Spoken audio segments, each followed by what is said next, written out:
Olivier Véran, bonjour. Bonjour. Ministre des Solidarités et de la Santé. Faisons le point sur l'épidémie. Covid-19, l'épidémie progresse, mais pas de flambée épidémique, plus 2% le nombre de cas en une semaine.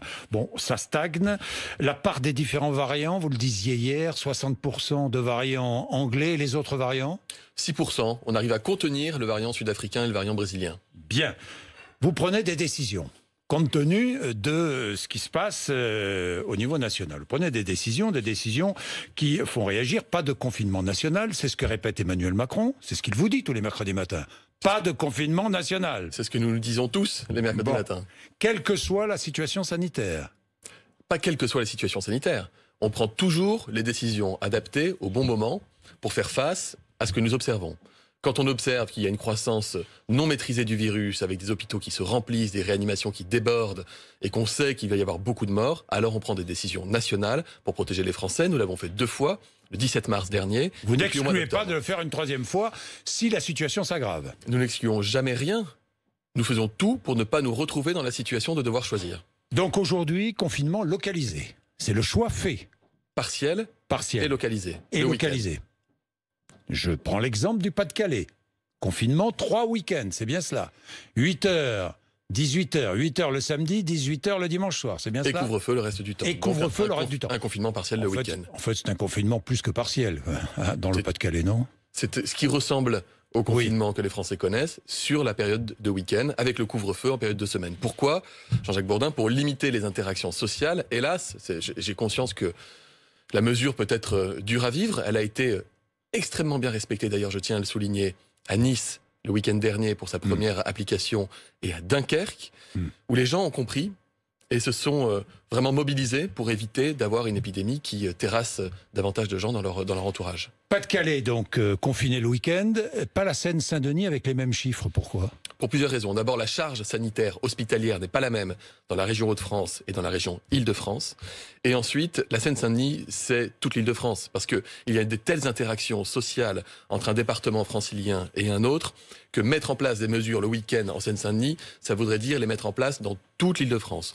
Or, si cela pouvait se discuter dans le département de la Seine-Saint-Denis, dans un certain nombre de départements limitrophes, ça n'était pas indispensable à ce stade. Donc le choix qui a été fait, c'est d'être encore en surveillance active, en vigilance, d'aller tester massivement, d'aller alerter massivement, d'avoir des démarches d'aller vers les populations en Seine-Saint-Denis pour les aider à accéder à la vaccination lorsqu'ils en sont éloignés, et donc gagner encore du temps sur ce virus et cette épidémie. 23 départements sous surveillance, 3 départements se sont ajoutés, les Hautes-Alpes, l'Aisne et l'Aube. 23 départements sous surveillance, ça veut dire quoi? Ça veut dire interdiction de fréquenter certains lieux de forte affluence?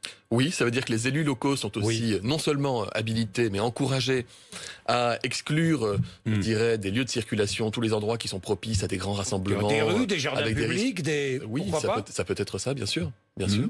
Là où on voit que les gens se rassemblent, ne portent pas nécessairement de masque, sont très nombreux, concentrés. Oui, encore une fois, pas pour... je crois que chacun a compris que l'idée n'est pas d'empêcher les gens de vivre.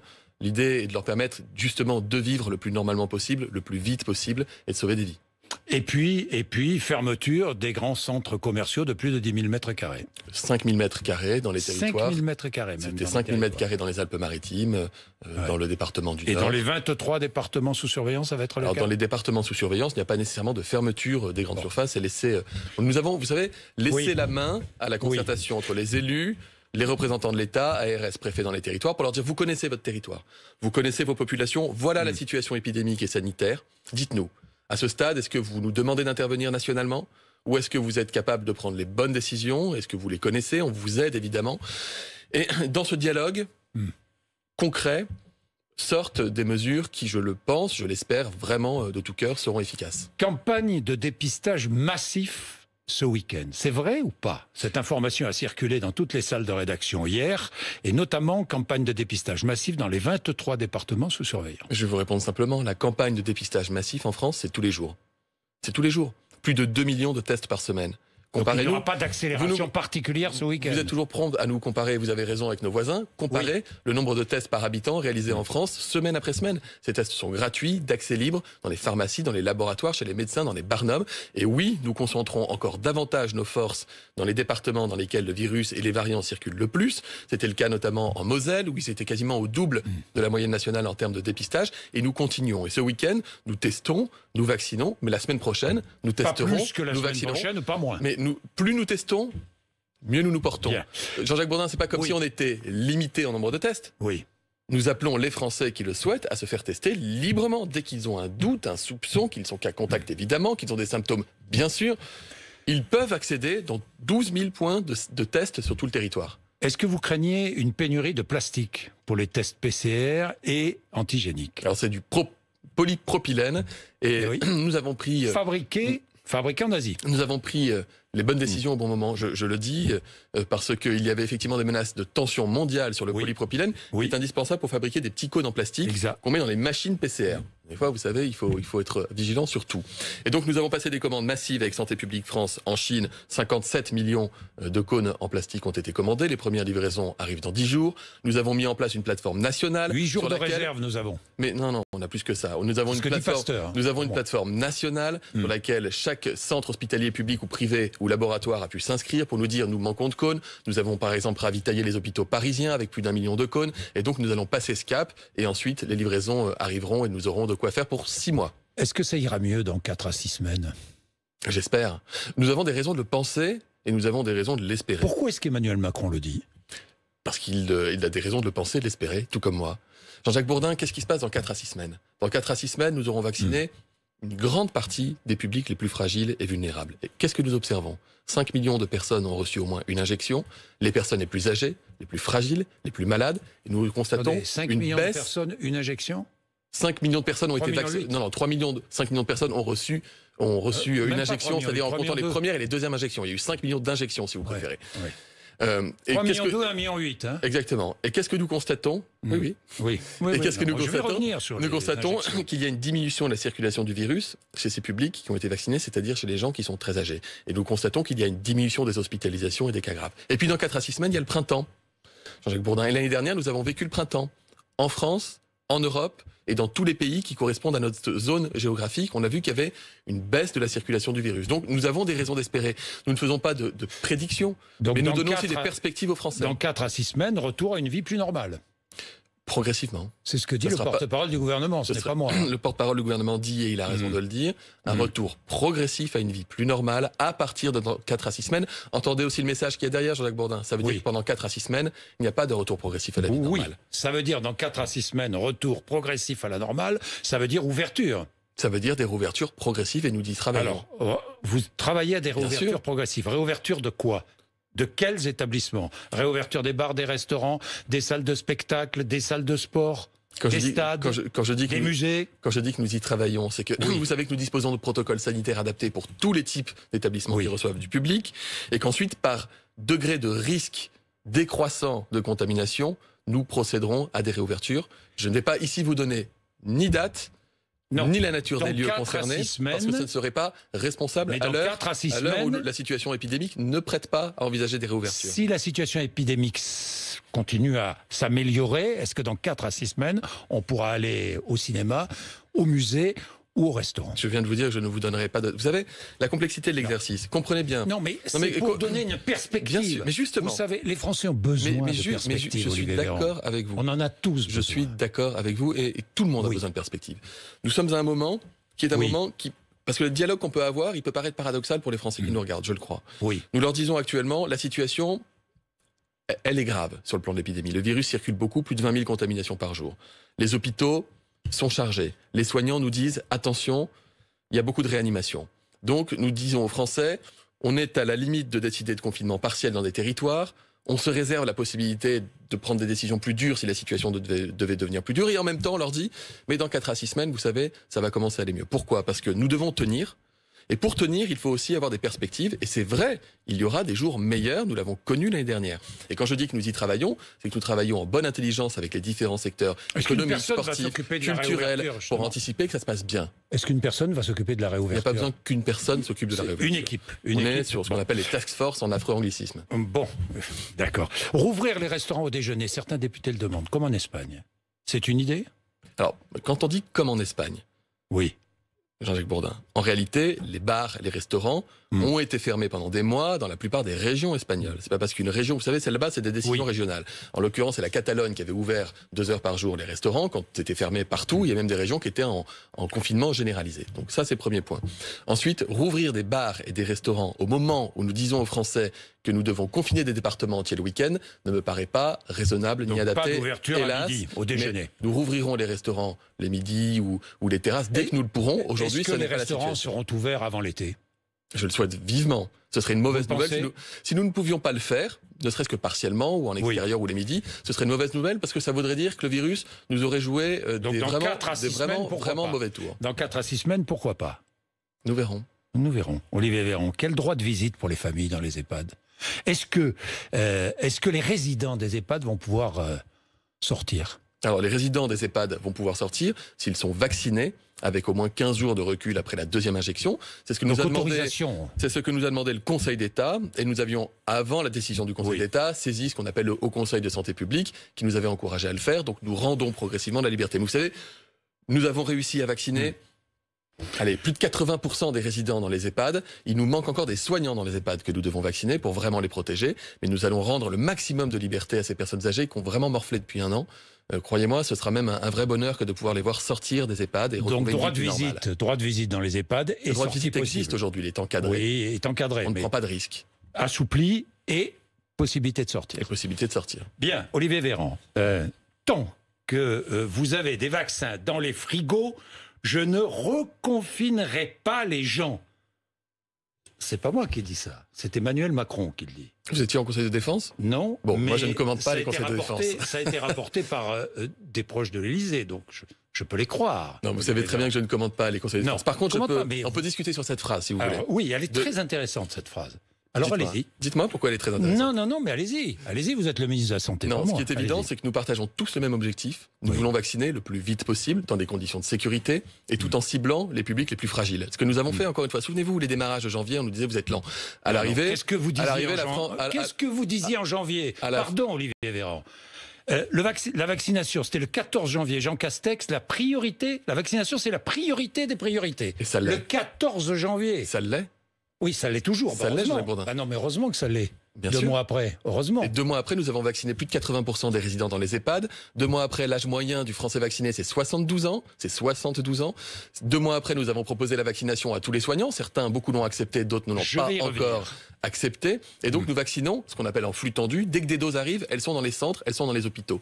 Ce que nous constatons, et c'est important de le comprendre, c'est qu'il y a 400 000 doses du vaccin AstraZeneca livrées aux hôpitaux pour vacciner les soignants, qui sont prioritaires, mais aussi les pompiers, les ambulanciers, les aides à domicile, et que ces doses n'ont toujours pas trouvé preneur suffisamment vite. Nous en tirons les conséquences et nous demandons à ce que ces doses puissent être récupérées par les centres de vaccination pour les proposer à la population générale, âgée de 50 ans et plus, atteinte de maladies qui les exposent à des risques de formes graves. À partir de ce week-end À partir d'aujourd'hui et ce week-end en particulier. Oui. Ces doses vont être récupérées pour être inoculées à des personnes qui en ont besoin. Oui. Mais les soignants aussi en ont besoin. Donc dans le même temps, on travaille. Mais ne veulent pas. Mais c'est pas qu'ils ne veulent pas. Beaucoup ne veulent pas. Pardon, beaucoup ne veulent pas en disant AstraZeneca, c'est dangereux, on n'est pas sûr de ce vaccin. Bon, je ne peux pas vous laisser dire que les soignants disent que le AstraZeneca est dangereux. Non. Mais j'ai entendu tellement de témoignages. Jean-Jacques Bourdin, les soignants, comme d'autres Français, comme d'autres catégories de Français, ont pu hésiter pour accéder avant d'accepter de se faire vacciner. Ils ont pu hésiter et c'est leur droit. Aujourd'hui, je les encourage, je leur écris une lettre ce matin pour les enjoindre à se faire vacciner et à se protéger pour eux et pour leurs malades, parce que c'est fondamental. Et je suis convaincu que le taux de couverture vaccinale des soignants va augmenter dans notre pays. J'en suis, regardez-moi, convaincu. Non, mais moi je vous regarde. Pourquoi est-ce que la vaccination des soignants n'est pas obligatoire? Pourquoi n'est pas rendue obligatoire? Pourquoi ? D'abord, il y a des vaccinations, c'est vrai, qui sont obligatoires pour les soignants. L'hépatite B, la poliomyélite. Moi, quand je suis arrivé à l'hôpital étudiant en médecine, j'ai dû présenter un certificat de vaccination pour montrer que j'étais vacciné. Donc ça existe dans le droit. Il faut un décret et on peut le faire. Souvenez-vous, vous m'aviez d'ailleurs posé la question, je crois, sur la vaccination grippale. Je vous avais dit, sur la grippe, c'est compliqué parce que le bénéfice individuel direct n'est pas complètement démontré et le taux de protection du vaccin antigrippal ne nous permet pas d'être totalement serein pour rendre obligatoire la vaccination. Dans le cas du Covid, les choses, je le crois fondamentalement, sont différentes. 1, le vaccin est extrêmement efficace. 2, nous avons de plus en plus d'arguments qui nous laissent à penser que le vaccin protège de la contamination. Et troisièmement, nous constatons que le Covid est devenu la principale infection nosocomiale, c'est-à-dire que c'est une maladie qu'on attrape désormais à l'hôpital ou en EHPAD. Un soignant contamine un patient. Un patient qui vient pour une autre affection. Malgré lui, mais de fait, en ne se faisant pas vacciner, il augmente les risques de contaminer les patients. Est-ce admissible ? Donc, est-ce admissible ? Je vous pose simplement la question. Est-ce admissible ? Je ne vous dis pas que c'est admissible, je vous dis que c'est forcément regrettable. Chaque contamination de chaque Français, de toute façon, peut être en soi évitée. Bien. Maintenant, les soignants, ils travaillent depuis 1 an en secteur hospitalier, en EHPAD, en ville. Ils ont sauvé toutes les vies. Ils se sont...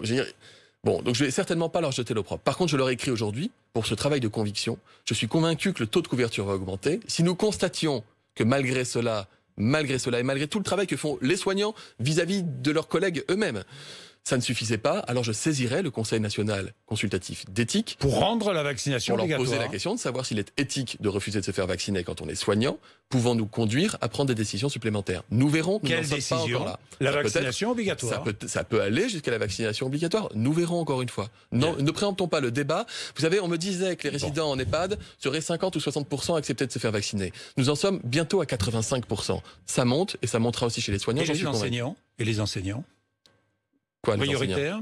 Les enseignants âgés de 50 ans et plus atteints de maladies chroniques qui les exposent à des risques de formes graves sont comme tous les autres Français qui sont dans cette situation prioritaire pour la vaccination aujourd'hui. Il avait été envisagé de rendre la vaccination prioritaire chez les enseignants. Nous fonctionnons encore une fois par risque de gravité. Nous protégeons celles et ceux qui vont à l'hôpital et celles et ceux qui vont en réanimation. Vous ne changerez pas cet ordre. Nous faisons, honnêtement, c'est du bon sens que de vacciner en priorité ceux qui sont les plus fragiles. Bien, regardons la vaccination. En 2 mois et 9 jours. 2 mois et 9 jours de vaccination. 3 200 000 vaccinés, 2 doses. 1 800 000 vaccinés, 1 dose. Combien de doses de vaccins avons-nous reçues en France en 2 mois et 9 jours? Nous en sommes à un peu plus de 7 millions de doses reçues à date. Mais attention, Jean-Luc Bordeaux, parce que je voyais un tableau qui circulait la semaine dernière pour montrer comme la France ne savait pas vacciner. Disant, regardez, on a fait 4 millions de vaccinations sur 7. Le tableau était faux, c'était 6, parce qu'il y a eu des retards de livraison de la part des labos. Ensuite, recevons des vaccins 2 à 3 jours par semaine. Si vous regardez le jour où on a reçu 800 000 vaccins, vous allez nous dire, regardez, vous avez 800 000 vaccins que vous n'avez pas injectés. Oui, ils viennent d'être reçus, Jean-Jacques Bourdin. Quand vous avez un centre de vaccination qui planifie tout sur une semaine, et que vous avez des livraisons qui arrivent le vendredi, par exemple, il est tout à fait normal que le centre de vaccination garde suffisamment de vaccins pour pouvoir vacciner jusqu'au mercredi. Vous êtes d'accord avec moi? Oui. Nous sommes à plus de 85% des doses de Pfizer qui sont injectées chez les patients. C'est pareil dans les vaccins Moderna, chez l'AstraZeneca, ça montera beaucoup à la fin du week-end. Nous sommes entre 25 et 30%, parce que nous avons reçu des grosses livraisons, 800 000 vaccins AstraZeneca, qui ont été reçus hier, sur 2 millions de doses qui ont été reçues depuis le début. Pardonnez-nous de devoir attendre quelques jours pour pouvoir l'injecter. Ce qui est indispensable, c'est une course contre la montre. Ce qui est indispensable, c'est la transparence. Nous avons fait quelque chose en France, qui est que nous avons rendu accessible en open data le nombre de doses reçues par chaque centre, le nombre de rendez-vous pris par chaque centre, le nombre d'injections réalisées par chaque centre, pour les 1269 centres de notre territoire national. Donc chaque Français peut aller voir sur Internet combien son centre a pris de rendez-vous par rapport au nombre de doses qu'il a reçues. Je n'ai aucun stock à Paris, je n'ai rien au ministère. Tout est dans les centres, tout est dans les hôpitaux, tout est dans les pharmacies. Et croyez-moi, la mobilisation de tout le monde, parce que quand on dit que vous n'allez pas assez vite, pardon, vous avez derrière les milliers de personnes qui vont être encore au charbon ce week-end dans tous les centres pour pouvoir protéger les Français. Un médecin généraliste qui commande des vaccins attend 8 jours avant de recevoir les doses. Alors, avant d'aller les chercher chez le pharmacien. Mais attendez, Jean-Luc Bourdin, mais c'est emblématique. Oui. Nous disons aux médecins, c'est ce que les médecins disent. Nous disons aux médecins, nous voulons que dès que vous avez reçu les doses, vous vacciniez. Donc on vous demande de nous dire aujourd'hui combien de patients vous allez vacciner la semaine prochaine Et nous, on va vous donner autant de doses qu'on pourra pour que vous puissiez le faire. Donc, ce qu'on leur dit, c'est vous nous dites, la semaine prochaine, je vais vacciner 30 patients. Vous recevez les doses le vendredi, et moi, je leur dis, vous avez jusqu'au lundi pour aller chercher les vaccins en pharmacie et faire vos injections. Sinon, eh bien, ces doses, elles seront plus utiles en pharmacie ou chez d'autres confrères qui sont prêts à vacciner. Donc, encore une fois, les choses sont... Plus vous anticipez, plus vous avez évidemment un délai entre le moment où vous commandez et le moment où vous injectez. Si nous n'anticipions pas, là, on aurait des doses qui arriveraient qui ne seraient pas utilisées. Quand les doses arrivent, elles sont utilisées. Tous les Français adultes seront vaccinés avant la fin de l'été. Je vous l'espère. confirmez. Vous l'espérez Mais nous avons les doses, nous avons les commandes pour pouvoir le faire. Oui. Ensuite, il faut que les laboratoires respectent leur engagement, ce qui n'est pas toujours le cas, ce qui est même parfois loin d'être le cas. Vous comprenez l'Italie? Bien sûr, je comprends fait l'Italie. Mais bien sûr, je comprends l'Italie. Vis-à-vis d'AstraZeneca? Oui, je le comprends. Vous Oui. comprenez? La Oui. France pourrait faire la même chose. Nous pourrions faire la même chose. Vous l'avez fait? Nous verrons. Non. Vous l'avez fait ou pas? Nous verrons, Jean-Jacques Bourdin. Quoi? Nous verrons quoi? Nous verrons. C'est une Non, mais démarche. attends, nous verrons quoi? La France pour les auditeurs et téléspectateurs, je vais rappeler ce qu'a fait l'Italie.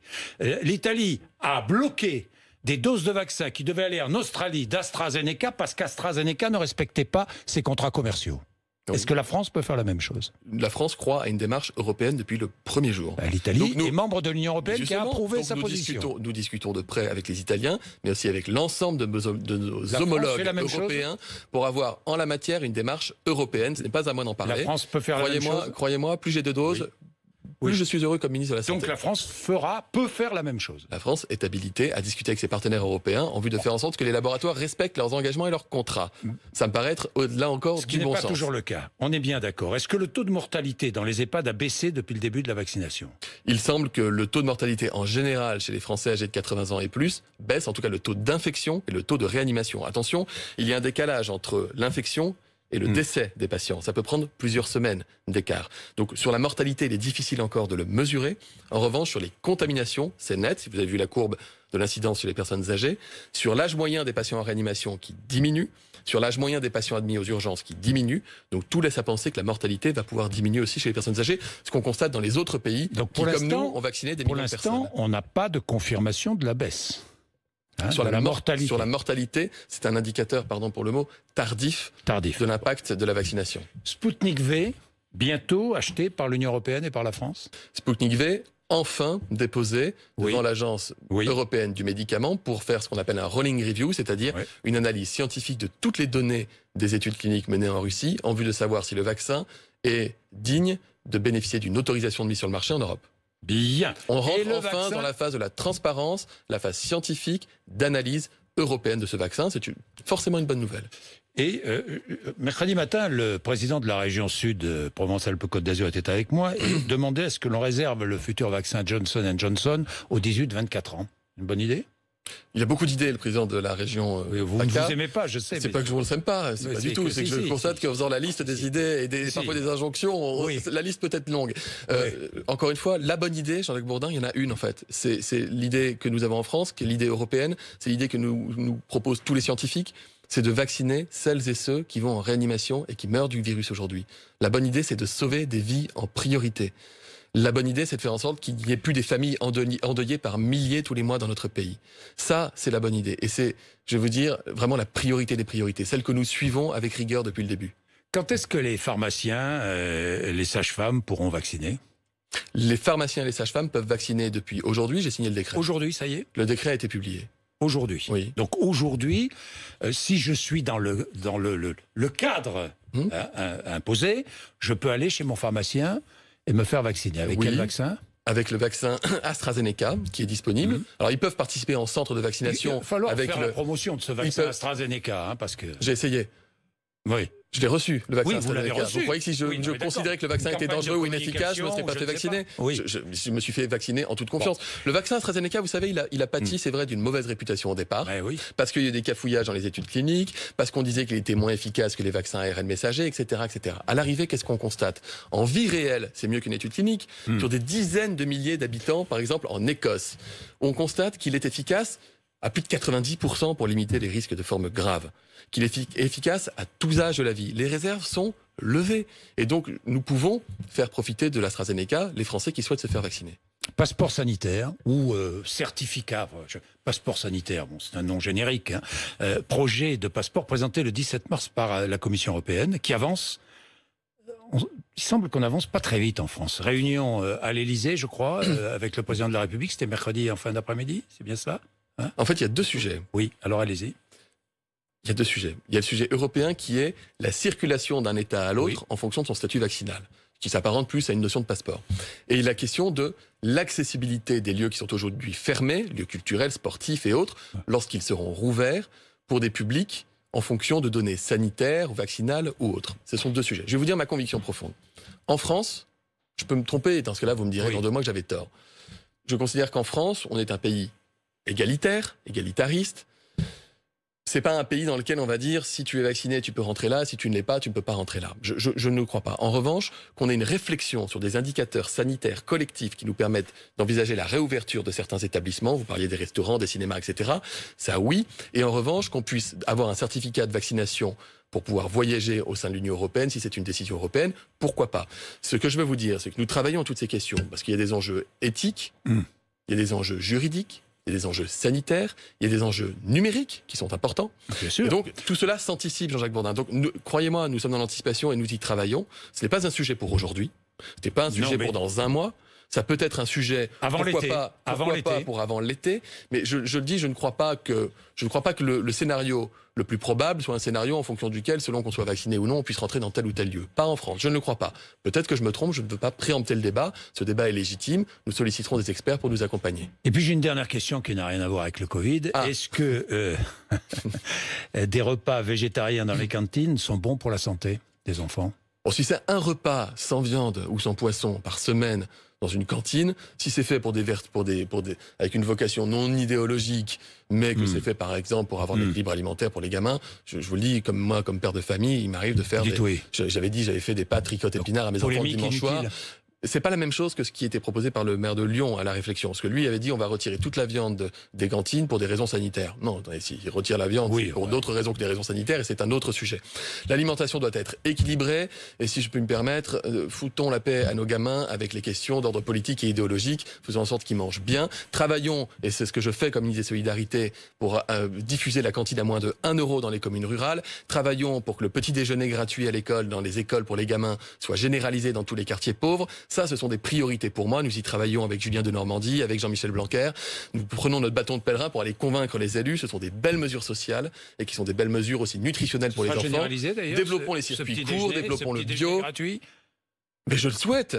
Aujourd'hui, nous le payons aux collectivités. Nous constatons qu'il y a des collectivités qui s'engagent sur cette voie et d'autres, notamment des très grandes qui se disent pourtant très sociales et écolo. On n'est pas très loin d'une de ces communes où ça pourrait véritablement être développé plus fort. Un gamin qui arrive après avoir pris un petit déjeuner à l'école, par an, en moyenne, il va gagner 1 mois d'apprentissage des maths et des lettres. C'est terrible de voir des gamins qui ont faim arriver à l'école. L'éducation, c'est aussi ça, et nous devons le travailler à Paris, mais aussi ailleurs. Merci Olivier Véran d'être venu nous voir ce matin. 8h57, RMC et BFM TV.